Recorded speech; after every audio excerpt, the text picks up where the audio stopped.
వాడు వింటూ ఉంటారు. పల్లెటూరులో వాళ్ళకి అవకాశం లేదు.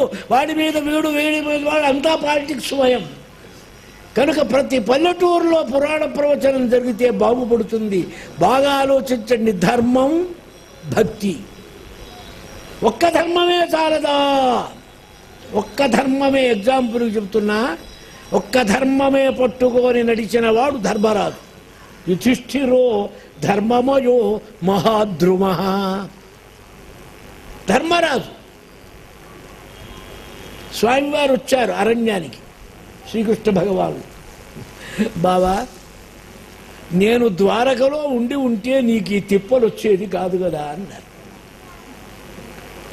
అంటే ద్వారకలో ఉంటే రథం ఎక్కి వచ్చేస్తాను, మేము వాళ్ళని చేసేస్తాను అని అర్థం మామూలుగా అనిపిస్తుంది. భారతే త్వర్థ గౌరవం.